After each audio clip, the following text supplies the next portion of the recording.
એક સંત અને એક નાવિક જતા હોય છે નાવમાં. એટલે સંતે પેલા નાવિકને કીધું, તને સંસ્કૃતનું જ્ઞાન ખરું? નાવિક કે ના. તને અંગ્રેજીનું જ્ઞાન ખરું? નાવિક કે ના. તને શાસ્ત્રોનું જ્ઞાન ખરું? નાવિક કે ના. અને બોટ મધ્યમાં આવી, બોટમાં કાણું પડ્યું, પાણી ભરાવા લાગ્યું. નાવિકે કીધું, તમને તરવાનું જ્ઞાન ખરું? સંત કે ના. તો તમારું જીવન વ્યર્થ, કારણ કે હવે આ નાવ ડૂબવાની છે. તમે કેટલાય શાસ્ત્રોનું જ્ઞાન મેળવ્યું, કેટલાય સાહિત્યનું જ્ઞાન મેળવ્યું, કેટલીય ભાષાનું જ્ઞાન મેળવ્યું, પણ હવે આ નાવ ડૂબવાની છે. જો તરતા ના આવડતું હોય તો તમારી આ જ ક્ષણ સમાપ્ત થઈ જવાની છે. કારણ કે હું તો ચાલ્યો, મને તરતા આવડે છે, અને તમે ડૂબવાના છો ભાઈ. એમ જીવનના અંદર કેટલા પણ શાસ્ત્રો વાંચ્યા હોય, કથાઓ તમે શ્રવણ કરેલી હોય, પણ આ જ્ઞાન પ્રગટ ના થયું હોય કે હું ભગવાનનો ને ભગવાન મારો. એટલે જ કહેવામાં આવ્યું, ઢાઈ અક્ષર પ્રેમ કા પઢે સો પંડિત હો. તું મારો અને હું તારો, આ શ્રેષ્ઠ જ્ઞાન છે. આ બધું જ મારા પ્રભુની લીલા છે, આ જ્ઞાન છે. તથૈવ તસ્ય લીલેતિ મત્વા ચિંતામૃતમ ત્યજે. તથૈવ તસ્ય લીલેતિ મત્વા ચિંતામૃતમ ત્યજે. આ જગત એ ભગવાનની ક્રીડા છે, આ જ્ઞાન છે. આ જગતના અંદર હું કેવલ એક નિમિત્ત પાત્ર છું, આ જ્ઞાન છે. આ જગતના તારક, આ જગતના ઉદ્ધારક, મને બનાવનાર એ ઈશ્વર છે, આ જ્ઞાન છે. આ ઈશ્વર સાથે મારો સનાતન સંબંધ છે, આ જ્ઞાન છે. એ ઈશ્વરની ઈચ્છાથી જ આ વિશ્વના અંદર દરેક વસ્તુ થાય છે, આ જ્ઞાન છે. હું તો ખાલી એક પાત્ર ભજવવા આવ્યો છું, જ્ઞાન છે. ભક્તિ કે છે આ બધું ભગવાનનું છે ને ભગવાન કરે છે. માયા કે છે આ બધું તારું છે ને તું કરે છે.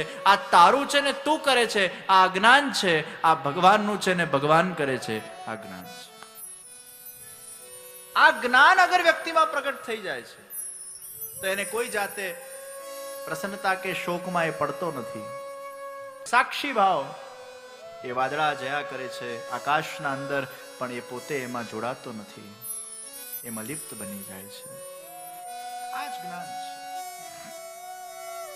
અને આ જ્ઞાન જેમાં પ્રગટ થઈ જાય એ વ્યક્તિ દરેક પરિસ્થિતિનો સ્વીકાર કરી શકે છે. ये सब मेरे प्रभु की લીલા. એ કવિએ બહુ સરસ વાત કરી, શ્યામ તારી વાસરી બનીને વાગવું છે મારે, અરે સુર ક્યારે કયા છેડવા એ જોવાનું તારે. શ્યામ તારી વાસરી બનીને વાગવું છે મારે. ये ज्ञान है. अरे भगवान मैं तो एक बांसुरी हूं, आप मुझे बजाओ. જે બાંસુરી શરણાગત થઈ જાય છે ભગવાનના દરોષ્ટને, હે શ્યામ હું તો તારો એક વાદ્ય છું, તું મને વગાડ. हे श्याम मैं तो तेरी एक कठपुतली हूं, तुम मुझे नचा. हे श्याम मैं तेरा एक खिलौना हूं, खेल मेरे साथ. બેબી ડોલ સાથે કેવી રમે નાની છોકરીઓ? પછી બેબી ડોલ ને ઘણી વાર આમ મરોડી કાઢે, તોડી કાઢે, હાથના છૂટા કરી નાખે, મુંડી છૂટી કરી નાખે, પછી પાછું ભેગું કરી નાખે. અને બેબી ડોલ બિચારી આમ સહન કર્યા કરે. એ બેબી ડોલ નું એક જ લક્ષ્ય છે, તું રમ મારા સાથે. પણ એ બેબી ડોલ બહુ પે પે પે પે કરે તો બાળકને મજા આવે ના આવે. આપણે આ જગતના અંદર ભગવાનના એક રમકડા થઈને આવ્યા છે ભાઈ. આપણે બધા બેબી ડોલ છે ભગવાનની, એ રમે છે આપણા સાથે, ખેલતે હૈ.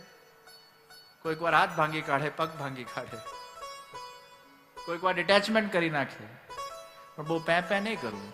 भगवान के मजा नहीं आती तारा साथ रमवा में. अरे मैं भगवान का एक खिलौना हूं, भगवान तुम मेरे साथ खेलो, ये ज्ञान है. આટલું જ જ્ઞાન એ વ્યક્તિમાં જ્યારે થઈ જાય છે ત્યારે જગતના દરેક વિષયને, દરેક સિચ્યુએશનને, દરેક પરિસ્થિતિનો એ વ્યક્તિ સહજ સ્વીકાર કરે છે. તો હું ભગવાનનો છું, ભગવાન મારો છે, આ સાક્ષાત ભાવ, આ દાસ ભાવ. અને એનું પહેલું સંસ્કાર જ વ્યક્તિ બ્રહ્મ સંબંધના દિવસે લે છે. એ તુલસી પત્ર હાથમાં લઈને ભગવાનના સામે કંઠી પહેરીને, સહસ્ત્ર વર્ષોથી એ ભગવાન તમારાથી હું વિખૂટો પડેલો છું, તમને મેળવવા કે મળવા માટે જે મારા અંદર તાપક ક્લેશ હોવું જોઈએ હજી સુધી પ્રગટ થયું નથી. હું મારું દેહ, ઇન્દ્રિય, પુત્ર, પરિવાર આદિ સાથે આપના શ્રી ચરણારવિંદોમાં હું સમર્પિત થઉં છું. એ કૃષ્ણ હું તમારો છું, શ્રી કૃષ્ણ શરણમ. આ બ્રહ્મ સંબંધ છે. એટલે બ્રહ્મ સંબંધ એ સિદ્ધિ નથી, પણ સિદ્ધિ સુધી પહોંચવાનું પ્રથમ ચરણ છે. કોલેજમાં એડમિશન લઈએ તો ડિગ્રી નથી મળવાની એ જ દિવસે, પણ ડિગ્રી મેળવવા માટે એડમિશન છે.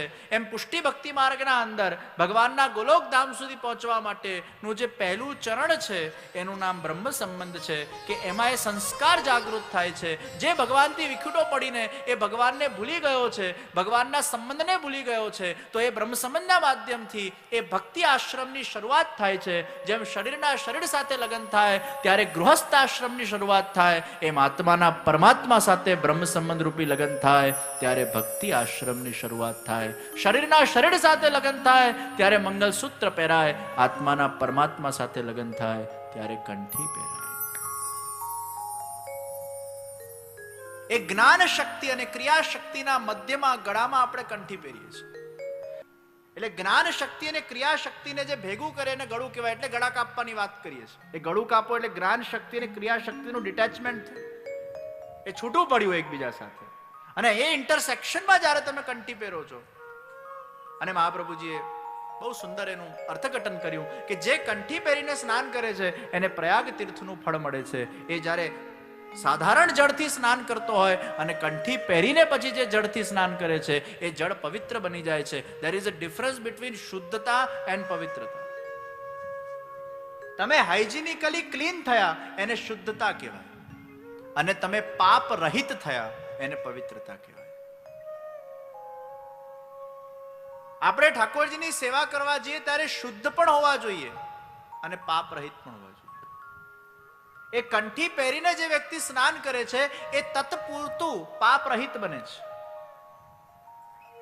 પૂર્ણ પાપનો એમાં નિવૃત્તિ થતી નથી, પણ સેવા કરતા સુધી એ સમય પૂરતો એ પાપ રહિત બની જાય છે. તો શુદ્ધ અને પવિત્ર એટલે કંઠીને આપણે ધારણ કરીએ છીએ. બ્રહ્મ સંબંધ લીધા પછી એ સેવકનો યુનિફોર્મ છે, કંઠીને પહેરવું. તો બ્રહ્મ સંબંધ લીધા પછી તુલસીની 2 માળા આપણે પહેરીએ છીએ. એક નામ દીક્ષાની, બીજું બ્રહ્મ સંબંધ દીક્ષાની. એક રાધાજીના ભાવથી, બીજું કૃષ્ણના ભાવથી. એક ગુરુના ભાવથી, બીજું ગોવિંદના ભાવથી. એમ 2 કંઠીને આપણે ધારણ કરીએ અને કંઠી અંત સમય સુધી એના ગળામાં રહે.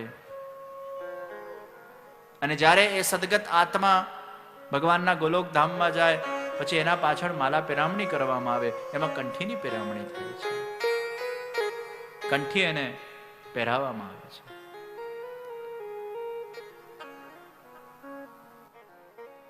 તો આત્માનું પરમાત્મા સાથેનું સંબંધ એ બ્રહ્મ સંબંધ છે, અને એ પ્રથમ શરૂઆત છે. બ્રહ્મ સંબંધ સિદ્ધિ નથી, સિદ્ધિ સુધી પહોંચવાનું પહેલું સ્ટેપ છે. તો ભગવાનના એ વિશેષ દૈવી જીવોને એ બ્રહ્મ સંબંધ લીધા પછી જ્યારે એના સર્વ દોષોનો નાશ થાય છે, જન્મ જન્મના જાણે અજાણે કરેલા જે પણ આપણા દોષ કર્મ છે, પાપ કર્મ છે, એની નિવૃત્તિ બ્રહ્મ સંબંધ લીધા પછી થઈ જતી હોય છે.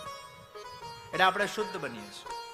પછી ભગવાનની સેવા કરવાની છે. એ બીજને પલ્લવિત કરવા માટે, જે ભગવત સંબંધ રૂપી બીજ આપણા અંદર છે એને પલ્લવિત કરવા માટે બાલ ભાવ, સખા ભાવ, માધુરી ભાવ, સાક્ષાત ભાવ યુક્ત આપણે ઠાકોરજીની સેવા કરીએ છીએ, જેનાથી એ બીજ પલ્લવિત થાય. અને એ બીજ અગર એ વૃક્ષ થવાની એમાં સંભાવના હશે, ફળ આપવાની સંભાવના હશે, તો એ સર્વાત્મ ભાવ સુધી પહોંચશે અને જનજનમાં પ્રત્યેક કણકણમાં એને ઈશ્વરના દર્શન થાય, એને સર્વાત્મ ભાવ એના અંદર જાગૃત થાય. પણ એ બીજની જે સંભાવના હશે એ કડીરૂપ બીજ કડી સુધી જ પહોંચશે, વૃક્ષરૂપ વૃક્ષ સુધી પહોંચશે અને ફલરૂપ બીજ ફલ સુધી પહોંચશે. એની જે સંભાવના ભગવાને પહેલાથી નિર્ધારિત કરેલી હશે, બ્રહ્મ સંબંધ લીધા પછી એને એ જ ફળની પ્રાપ્તિ થશે.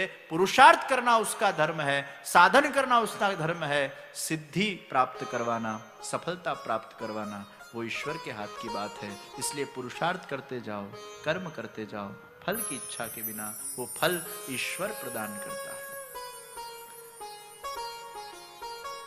तो भाव वगर दुनिया नकामी છે ભાઈ. પહેલા ભાવ જોઈશે.